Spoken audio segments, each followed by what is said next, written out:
Those of you that been here before have heard some of Rick the Rock's jokes. So I thought I'd bring a joke with me tonight. There was these two church ladies.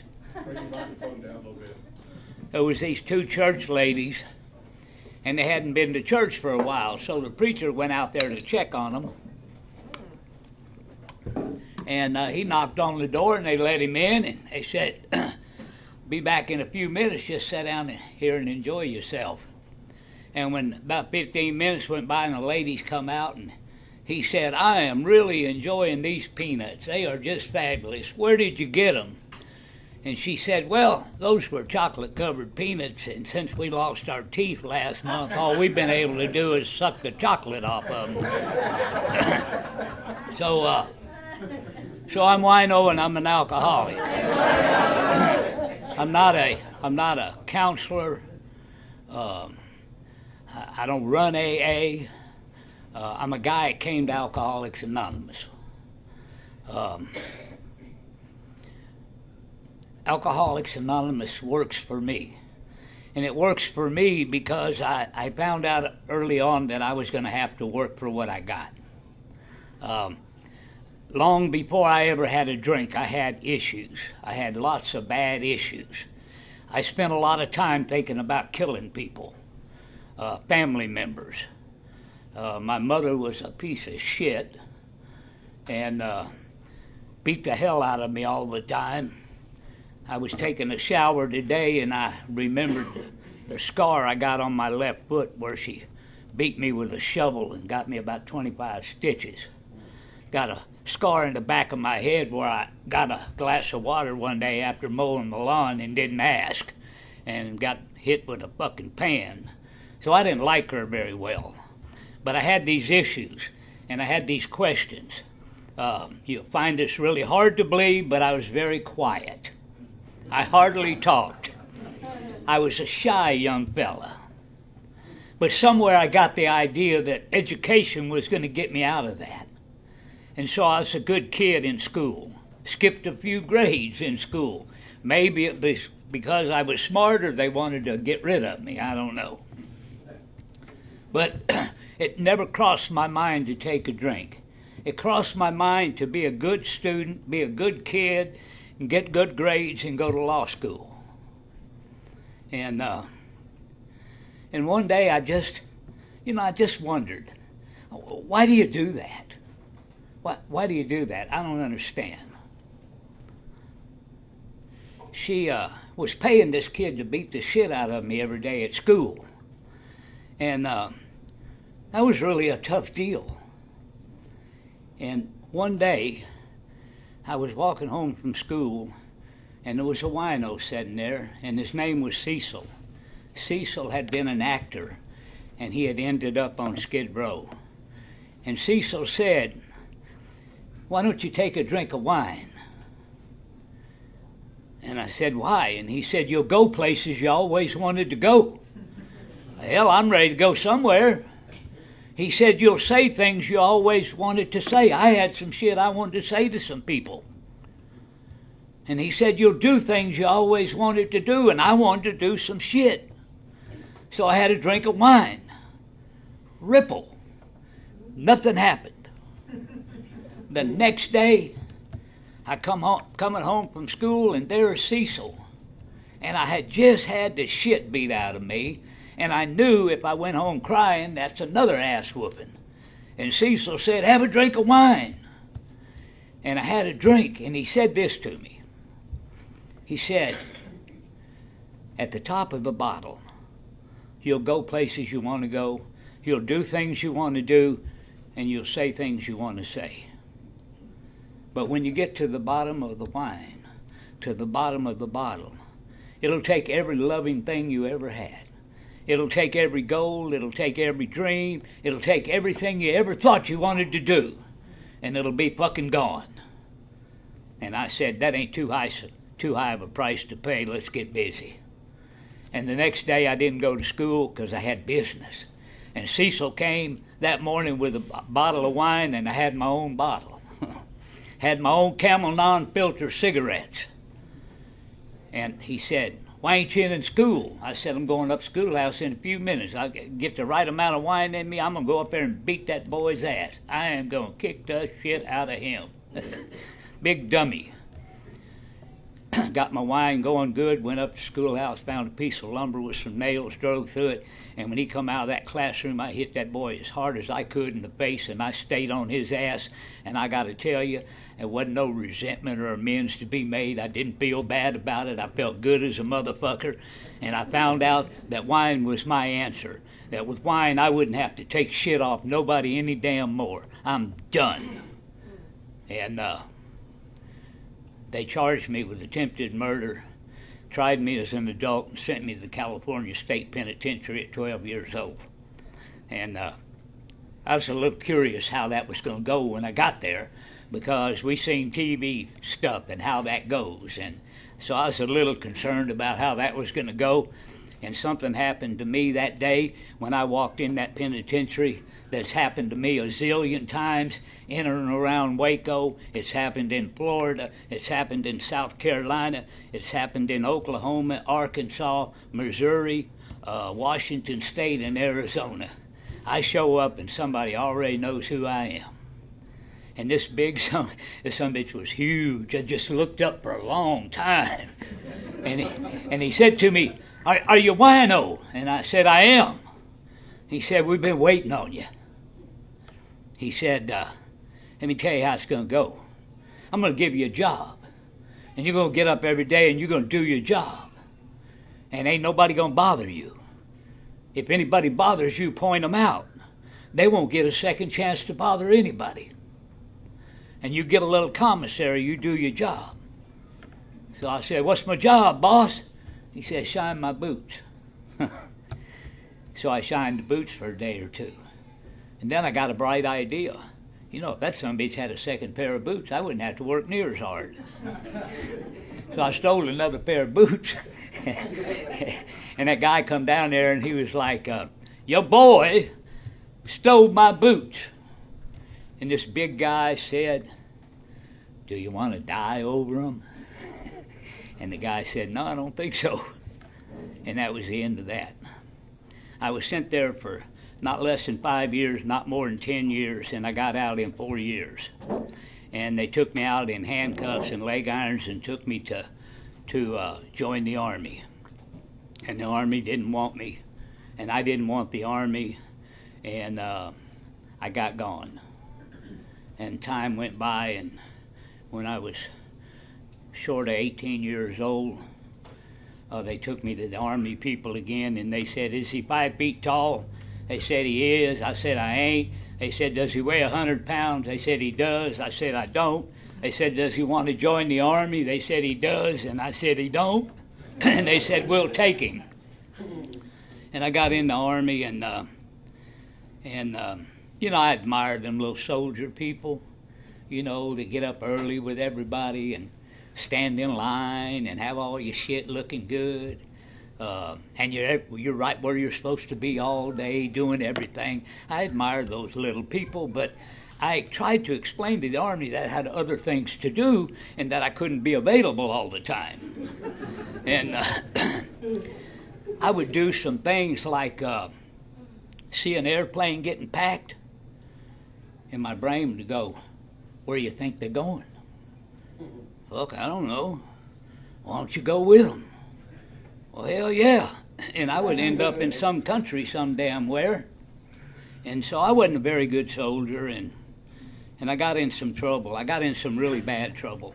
And I got in this really bad trouble, and I'm going to tell you what bad trouble is. When it gets down in that damn hole and you can't do anything about it and you can't get rid of it, and it eats your ass up every day, all damn day.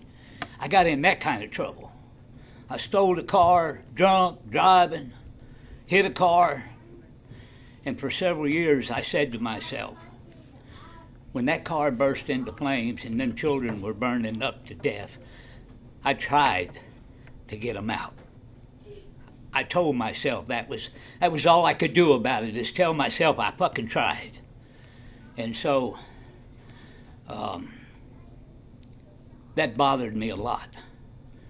And I got in some more trouble, and the judge said, Do we have any military people in the court this morning? And 3 guys stood up, 2 military police and a lieutenant colonel, and they said, here's the deal.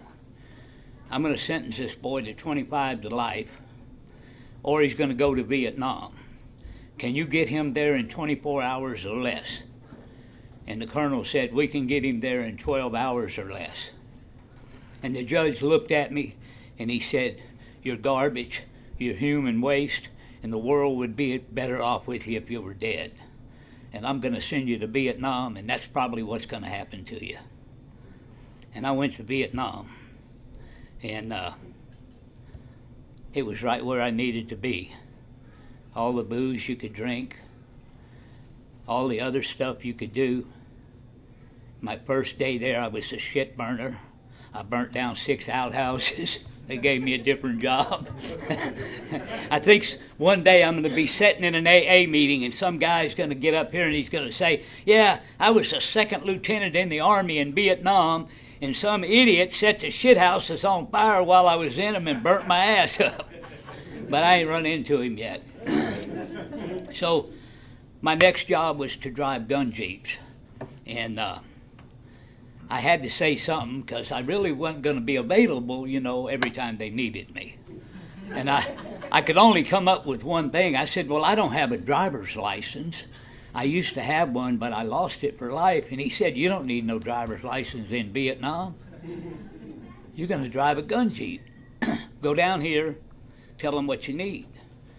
So I go down there. The guy before me, he says, I need these C rations, I need this much ammo, and I need 40 hits of morphine. Okay, now we're talking. So he gets his shit and he gets gone, and I step up to the counter next and said, don't need no C rations, don't need no motherfucking water, but I need about 400 hits of that morphine. And he said, isn't that a little much? I said, got a big convoy. We're going to all try to make it back. And so he gave me the 400. And then I had to find somebody to show me where the convoy is and somebody to show me what I'm driving. And I was a PFC. I was a private E0. And I had been in the Army for 4 years. And I'd never been promoted. And I'd never done shit except get gone all the time. And that day something happened and somebody took care of it, and the next day a guy rolls up with a Jeep with a star on it, and he wants to know who did that. And the guy said, some cat named Wino. Man, he's crazy as hell. And a couple of days later something happened, and somebody rolled up with a star on the Jeep and said, where's Wino? And they said, he's over there. And I found my place. I had just enough anger, and I had just enough resentment, and I had just enough of living my life prior to getting there. I didn't have fear. I lived in stark raving terror every day of my life. Every day when I got up, my question was, why did they do that to me? My question was, is somebody going to beat me to death today? My question was, how do you go 1 hour? That little thing, how do you do that and not drink? And I had no clue. And so I did the Vietnam thing, and I got a bunch of stripes, and I got some medals, and everybody said I was all that in a bag of chips with some fucking dip. And I got home, and I got busy drinking and traveling. And I robbed my brother's house. My brother was a millionaire many times over, and I robbed his house. I mostly robbed his kids of their things. And my brother said to me, and I think he was somebody that gave a shit about me. He did everything for me when we were little. He was 3 years older than me. He would sneak his good clothes that he got to wear to school. He would sneak them out in a bag and let me wear them. And then I would take them off into school and put on the raggedy shit that I got to wear. And he said to me that day, he said, here's the deal, man.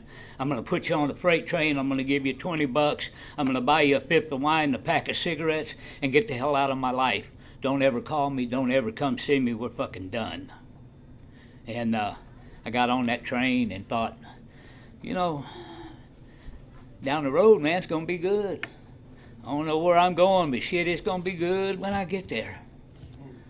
And I'd ride that old train, man. I got off in Arizona, picked cotton for wine. I didn't need wine that damn bad. Boy, you had to pick 2 days to get a pint of wine. Got on back on the train, went all over the country. I fell off a train in Louisiana. I had been going to AA ever since I went to the penitentiary the first time. I was on paper for 25 years of my life. And I went to AA everywhere I went. And everywhere I went, somebody said, "You want to get a white chip?" No, I don't want to get a white chip. Well, don't you want to quit drinking? Hell no, I don't want to quit drinking. I don't care about this shit. But I'd get that chip and everybody feel good, and they'd come by and take their little pitch, how they're going to sell wino on the package, and I'm like, I'm out of here. And so I fell off a train in Louisiana, and I was really getting bad, but I didn't know it. And I went to a meeting one night, and I had on these striped breeches I'd had on for about 9 months. I had on this shirt I'd had on for about 9 months. I hadn't had a bath in about 9 months. I had some shoes that didn't fit I'd had for about 9 months. And I went to that meeting that night, and it was not my intention to go to an AA meeting and say, "Help me not drink." You know, come on, man. You don't want to drink, don't drink. Ain't that big a deal. And I went to the meeting that night, and all I was going to do was just, ante up a little wine money. And so I'm panhandling for a little wine money, and back in the day they used to say this: "Oh, you really helped me stay sober." Well, then put in more than a dime, buddy. Your sobriety's got to be worth more than that. Come on, give it up. And I was getting that money gathered up to go drink, and an old man said, "Wino, why don't you come in and drink a cup of coffee?" I said, "I don't like coffee." He said, "Well, come on in, we got some cigarettes." I said, "I got Bugler." What I really wanted to say is I hate everybody. I don't know anybody but my brother that I don't hate. And he said, "We got pretty girls." And I'll tell you, man, about them girls, my shit was working real good, because I practiced a lot. I really didn't know what I was doing and where it went and when it came back and all that, but I was practicing. And so the idea of some pretty girls in the meeting got my thing going, Wasn't like Gordon, I didn't have a bag of fucking candy. Take that, boy. New boys in AA, listen to that. Try a bag of candy, it might work. Anyway, I went in the meeting, and there was a pretty little girl there, just cute as shit.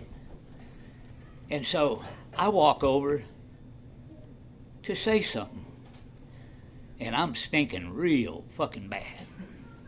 And I put my hand on the chair where she's sitting, and I shake my leg. For those of you that have been where I've been, that's that chip and peel thing. After that shit gets so dry, if you'll shake your leg a little bit, some of it'll go away. And she said, "What's wrong with your leg?" And I said, I'm just trying to shake some of that shit off my leg." And then I said to her, "Baby, would you like to get lucky tonight?"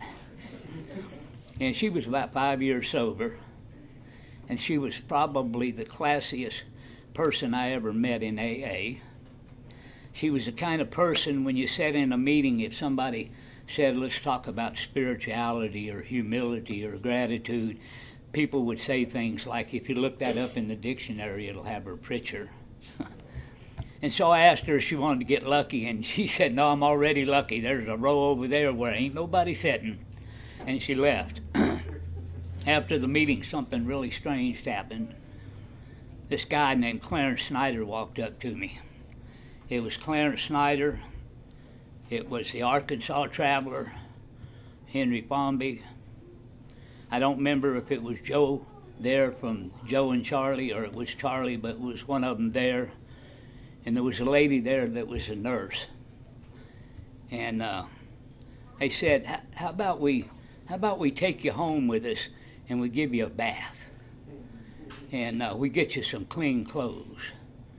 And the one lady, I had beautiful blonde curly hair. I was just cute little sumbitch, just smelled bad. And she said, let me trim up your hair. And this other lady said, I'm a nurse, let me see what I can do, because you got a lot of fleas, ticks coming out of every hole of your body. Let me work on that. And I went home with them, and I got naked, and I got in that bathtub, and I wouldn't tell anybody this back then, but I just wanted to cry. I just wanted to cry the way that woman was doing my hair and how they were talking to me about me being important and special. And the one lady said, if I could have another son, I'd want one just like you. And you know, I ain't got no money, but if I did, you could sure have it. And I didn't know what to do with that, and they spent the next couple of days tapering me off of wine. And they took me to a halfway house the next day, and the guy at the halfway house said, well, I know him. That's Wino from California. He'd been here before. I threw him out. And Clarence said, why'd you throw him out? He said, well, he came in the front door, and I asked him if he needed to get in here, and he said he did.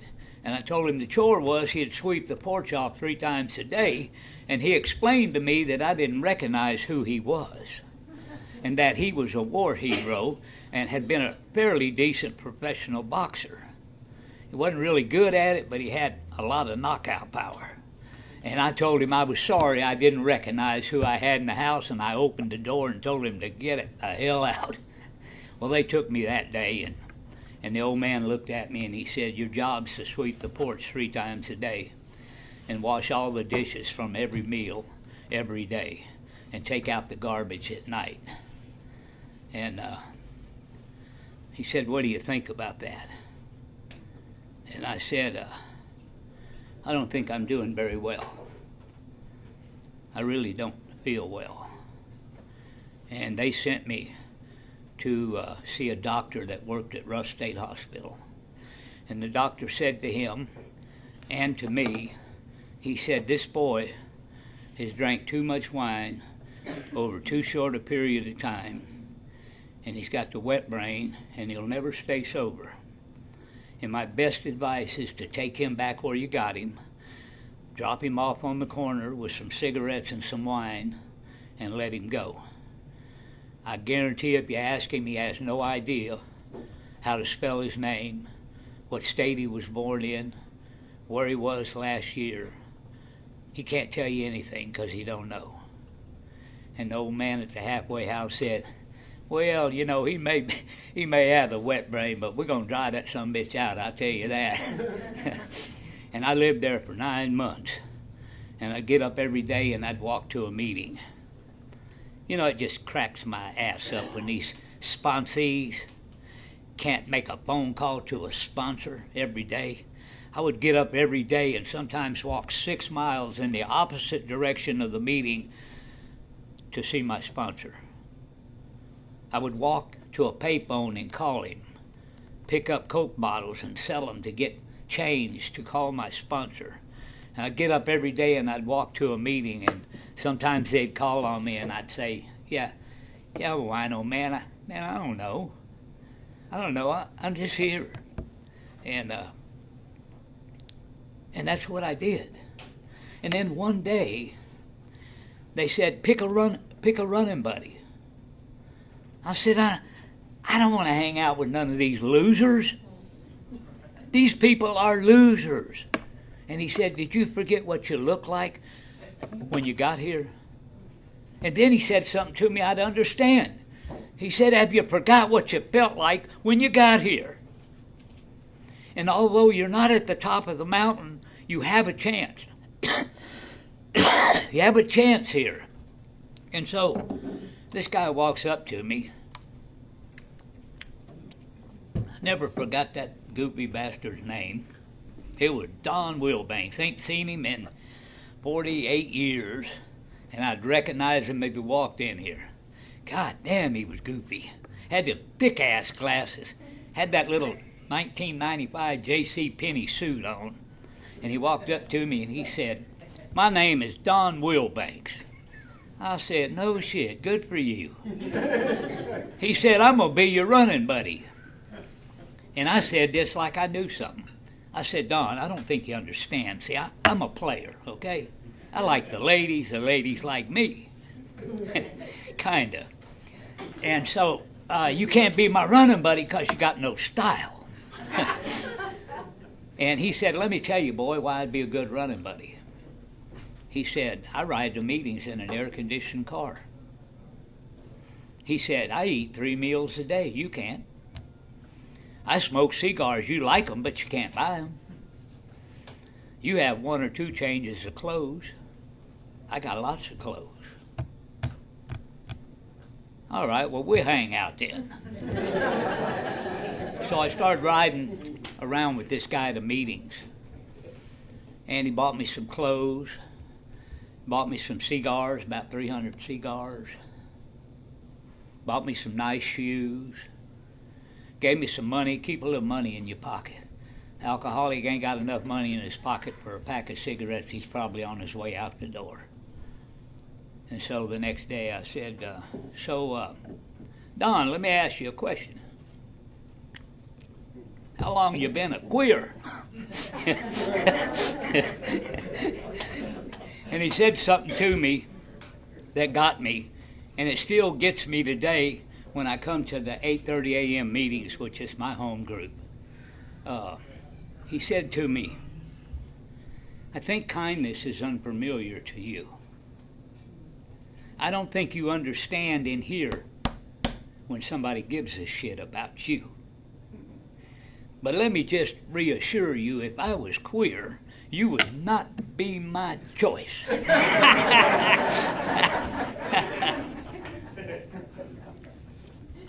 And I figured out Alcoholics Anonymous. It didn't take very long. I had been there 9 months. The house said, "We're going to send you out on a job tomorrow, and you do the best you can. And if it's too much for you, just walk off the job and come on back, and don't think nothing about it." And I went on the job, and I made the whole day. And I was like, he said, "Did you get paid?" I said, "I don't think you understand. I made the whole day. You know, I did something." And so I made that day, and I made another day and another day. And I would get up in the morning and walk 2.5 miles one way to go to the job, and come home and take a shower and walk 3 miles the other direction to go to a meeting. And I would walk by this mom and pop cafe every morning, and every morning they had these pies in the window. And goddamn, I wanted a piece of that pie. And I just didn't see any way I could get there. And I was getting paid $62 a week for 50 hours, and 48 of it went to the halfway house, so there was no money for pie. And I would walk by there every day, and I would talk to the pie. "I'm going to get your ass. Ain't going to be long. I'm going to get you." And one day, I went by, and I was looking at the pie, and the guy opened the door, and he said, "Come on in. Have a piece of pie and some coffee." And, you know, I don't understand why people do those things. I'm unfamiliar with that. And so that all went well, and I started a business, and it went really well. And I started another one, and it went really well. And then I got into my crooked businesses, which was involving a lot more money, and it went really, really well. And so I went around chasing girls, spending money, going to Vegas, going to Atlantic City, selling phony interest in phony oil wells, phony energy systems that didn't exist, just make that shit up. And I was talking at conventions because I was the young kid in AA, and boy, from California, I could pick it up and put it down, and they were buying the shit out of it. The only problem was, the last convention I talked at, one of the speakers was Fast Eddie. They made a movie about him, wrote a book about him. He was a pool hustler, and we met at this convention, and he was a Saturday night guy. I was supposed to be Saturday night, but then they called and said, we decided we don't want your Saturday night talk, we want your Sunday morning pitch. So I moved to Sunday morning, and Pastor Eddie was there, and I said, Eddie, can we go get some coffee, man? I'm in trouble. I'm in real trouble, and I want to drink real bad. I want to drink on the way to the convention and really tell them what the fuck I think of them. I want to drink after it. I just want to drink. And so Eddie and I got in one of my cars, and we drove away from the convention, and we had about a 3-hour talk. And he said to me, Wino, it's really important here in Alcoholics Anonymous. This is a very, very important thing that many people in AA, they totally miss this. They got no idea. You've got to find your place in AA. Where's your place? What is your place in AA? And he said, maybe it's not being a speaker. We don't know what it's going to be. And so he said, how many engagements you got? I said, I'm booked every Friday, Saturday, or Sunday for the next year. And they said, the only hope you got to staying sober is you commit, make that commitment that you made, every one of them. And at the end of the year, find you a place where you can just be quiet and act like you're brand new. And so I made all them talks, and I left Louisiana.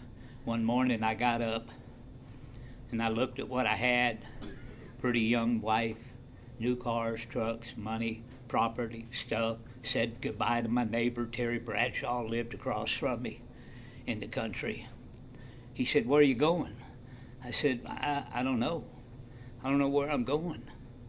But what I'm doing ain't working. And I got to do something different if I want something different. And so I got in the old work van and I drove the fuck off. And I ended up in Lakeland, Florida. Wasn't a plan. Wasn't a plan to go to Florida. I was just driving. And on the way to Florida, I pulled off the road in what I think was Alabama. And I got the coffee pot out, and I was making me a pot of coffee. And it's parked by the side of the road, and you know, sometimes freaky shit happens. And I didn't know something freaky was getting ready to happen, but it was real freaky. It looked like a fella in the bush, real weird. And he said, Wino. I'm like, yeah? What's up, homie? He said, Wino, if you don't become a man of integrity, you're going to die drunk. And I had the bottle of whiskey right by the coffee pot. And I didn't finish making coffee. I got that van closed and got the hell out of there because it was kind of freaky. And I get to Lakeland, Florida, and I walk in the meeting, and I say to this guy, hey man, I'm Wino from Louisiana, and I want to drink so bad I can't see straight, and I don't think of myself, and by myself I can hold on another 30 minutes. And this guy looked at me, clean-cut guy, and he said, here's my business card. I'll be watching the fights today. Tomorrow I'll be playing golf, but you call me next week. I'll see what I can do for you. And this guy walked over, it looked like a guy in the bush, and that made it even freakier, because, I mean, it really, I'm like, this is something not right here. This is like one of them movies LeMay likes to watch. Anyway, Vic was a big, tall guy, got sober in 1940 in Chicago. He was a mafia guy, and he was a weird bastard. And he took that business card out of my hand, and he looked at that guy, and he said, this guy doesn't know shit about helping nobody, tore up the card, threw it in the trash can. And I said to Vic, Vic, I've been hiding out from the police for a long time. And I know they're going to find me one day. And I know I'm going to have to pay that bill. They may give me life. They may bury me under a jail. I have no idea what the price is going to be. But I want to tell you that down in here, man, I feel bad about them little kids. I feel bad about some of them other people that died as a result of what I do while drinking. And I can't put enough whiskey down in there to make it go away. I just can't do it. So what's the answer? Do I just whack myself? And he said something ignorant, just butt ignorant. He said, this is what I want you to do. I want you to go down the street and find somebody hungry and feed them. I said, Vic, I'm dying here, baby. He said, I don't care. Go down the street and feed somebody hungry. I drove down the street, found a black guy. Said to him, are you hungry? He said, nope. I said, you got to eat? He said, I ain't hungry. I said, look here, man. I'm real fucked up. And I'm not real solid with this gun I got in my hand. But you want to go live with God or eat? And he said, can I get it to go? And I said, hell yeah, get it to go. And so I fed him, and I went back and I told Vic, I said, okay, Vic, I fed the hungry, now what?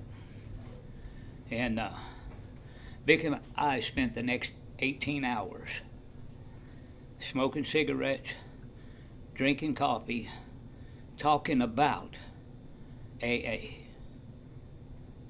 What is step one? It didn't say up there I'm powerless over alcohol. It said we were. So the power is here now. If you're here at this meeting for the first time, anytime, any place, anywhere, I'm telling you that if you hang around after the meeting, there's power available. You just have to have the humility to let somebody help you. We talked about the power.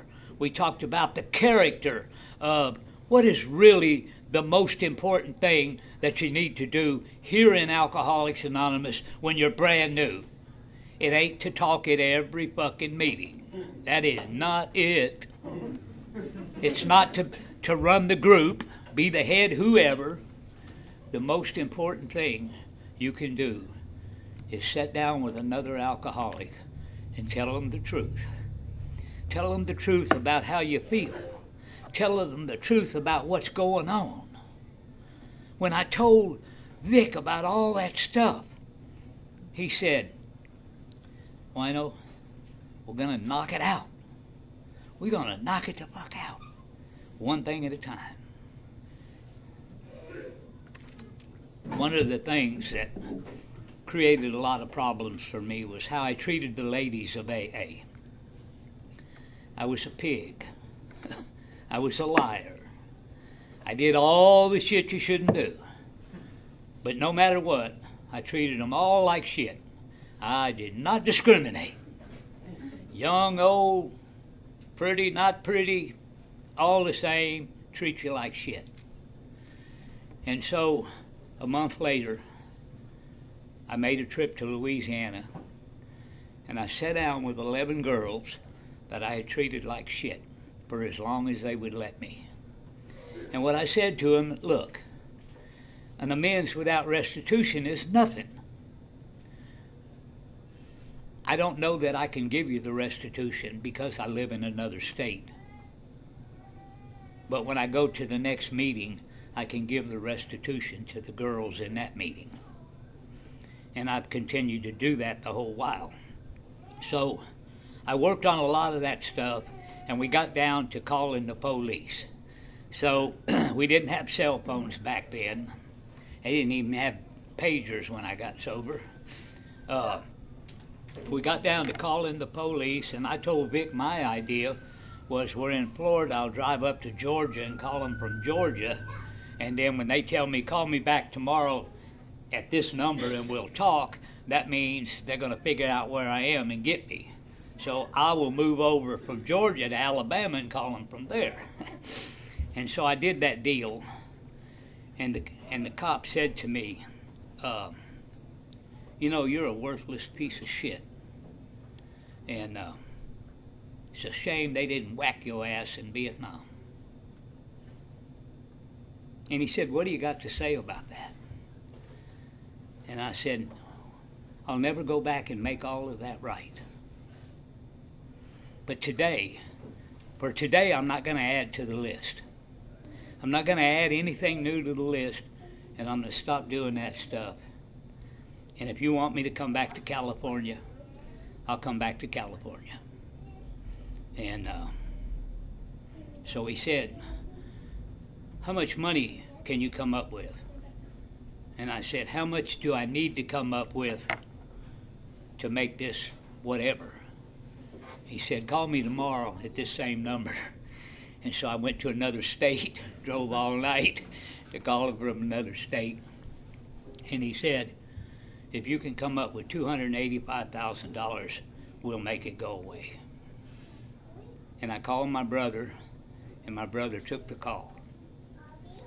And I told him what it was, and he said, give me their number. I'll make it go away by 10 o'clock tomorrow morning. And it went away. And I stayed in Florida for another couple of years. And I came to Texas. In my first meeting in Texas, I called Vic. I said, Vic, I'm in Baytown, Texas, the armpit of America.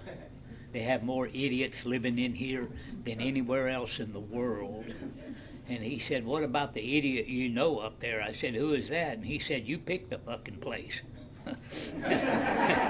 And so I said, well, they don't know anything about sponsorship, and I think I know a lot about it. And he said, you might be right. That may be your place in AA. But if you think you're right, why don't you keep your mouth shut and be man enough to live by example? And this is what I said to him. I said, that'll take too long to get the respect that I need so I can stay alive. And he said, it won't take that long. And I got a little sponsee the next day. And I would have told you 5 years later, do you see what I've done for this young boy? Do you see where he is today because of me? When the reality was that I've had many things pass in front of my life for me to have an opportunity to do something with it, for it. And I would have said to you a year later, that young boy came into my life at 19 years old, and he gave me an opportunity. He gave me an opportunity in my life to treat him like I would treat my son if my son wasn't in the penitentiary doing life. He's been there 47 years. He gave me an opportunity to treat him that way. And then we started that saying, here in Alcoholics Anonymous, I'll help your kids. Please help mine. And I became kind of popular in Baytown. I found out my place was not holding office. My place wasn't being in charge. I found my place one day when I seen a little guy sitting in the corner, and I knew he was terrified. And I knew I could get him out of the corner. So I went and got him out of the corner. Did I do that for me? I'd like to tell you that's exactly the kind of guy I am, but I don't think I did it for him. I think I did it for me. So I got busy spending more time living the principles of the program than telling somebody what the big book says. When I got off of the booze, I got off of everything. I think the book says total abstinence. That's what I needed. That may not be what somebody else needs. That's what I needed. And so I wasn't really sold on the God thing. I wasn't sold at all. Maybe you need that. You know, take your ass to church, holler, scream, do whatever they fucking do. I don't need that. I just don't need it. And one day in Alcoholics Anonymous, somebody said to me, has God ever helped you in any kind of way? Nope, ain't done shit for me, I ain't doing shit for him. I said, what about, he said, what about all the people that care about you? What about all the people that come and help you anytime you need it? What about all that? And then I'm 20 years sober, and I get up one morning and I'm fired up. I got a new Lincoln Town car, got a good little pocket full of money, got a pretty girl. They're having a deal across Houston. Show up if you got 20 years. Everybody with 20 to 30 years talks that day. And I show up, and I've made a lot of amends, and I've made a lot of restitution. But sometimes you got something down in that hole just still there. You can't just get rid of it. And I showed up that day for the 20-year deal, feeling like, I arrived, man. I arrived. I'm here. I got it fucking going on. And I sat down in there, and the first name they pulled out the hat to share, a lady started walking to the podium, and I looked at her and thought to myself, I surely know her. I really know her. Where do I know her from? I'm sitting on the back row, smoking a cigar.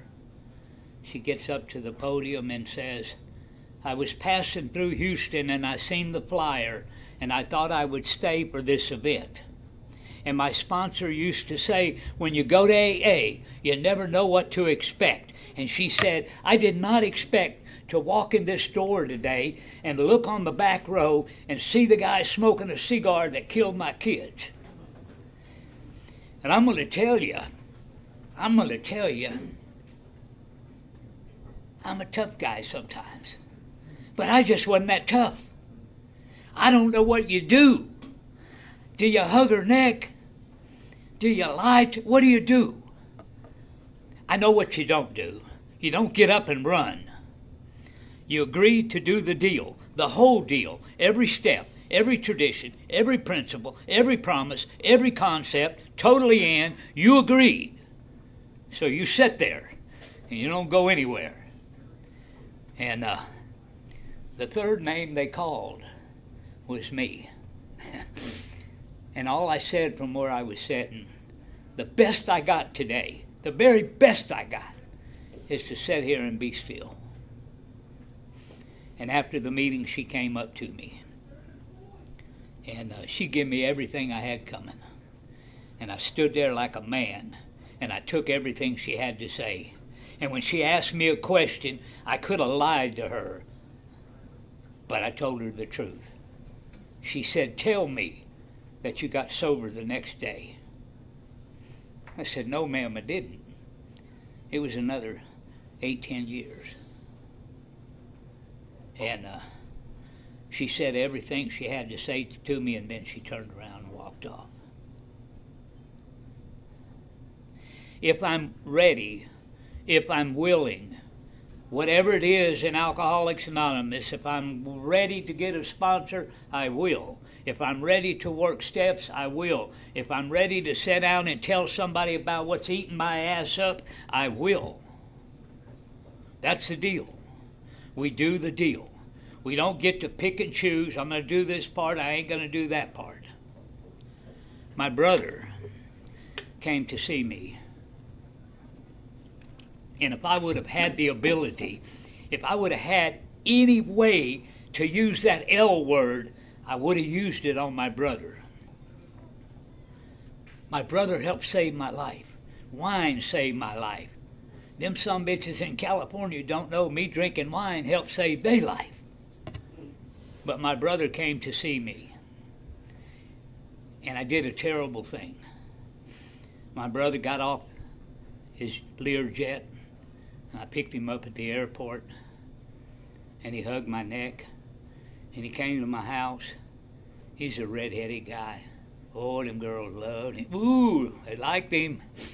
And a little bigger than me. Came to my house, and he looked at me and he said, I'm proud of you. And He said, "Do you think I'm an alcoholic?" And I read the book, I studied the book, low bottom drunk, high bottom drunk, you know, hey, fuck. So I said, I don't know, man, you live in the right part of town there in California. I see people on TV that are your house all the time.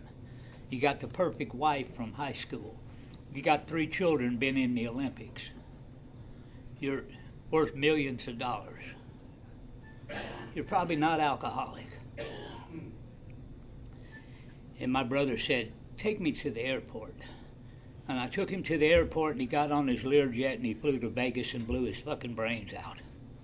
And I want to tell you that if you're sitting in Alcoholics Anonymous, if you listen, if you can hear, if you see, if you can feel, you will learn all the lessons you need to learn. All I had to do that day, all I had to do was say, "Let me take you to a meeting.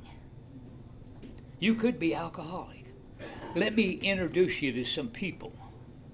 I don't have to have the answer for every kid that walks in this door.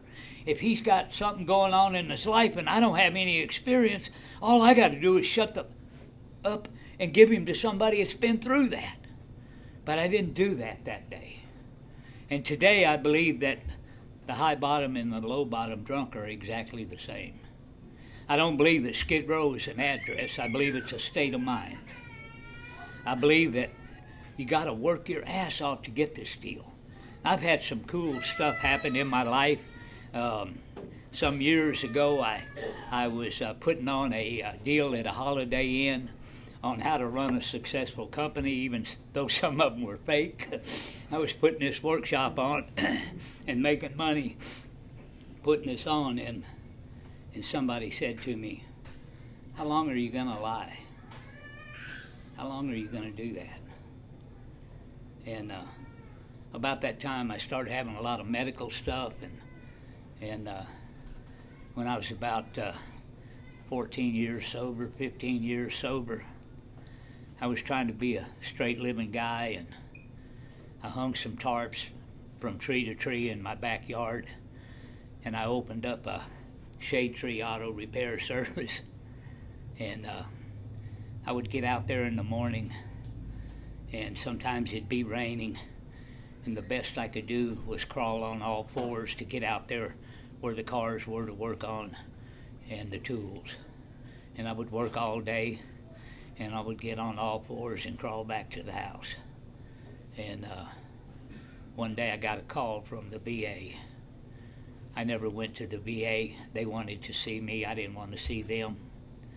I didn't want to see them. When I came home, people threw human shit on us, threw hot coffee in our faces, denied us jobs, denied us rights to eat in restaurants. So I lost everything I had to do with them. I never would check that block. You ever been in the military? Nope, not at all, baby. And they sent me a letter, and they wanted to see me, and I went down there, and they explained some of my medical conditions, and they began to help me. I want to tell you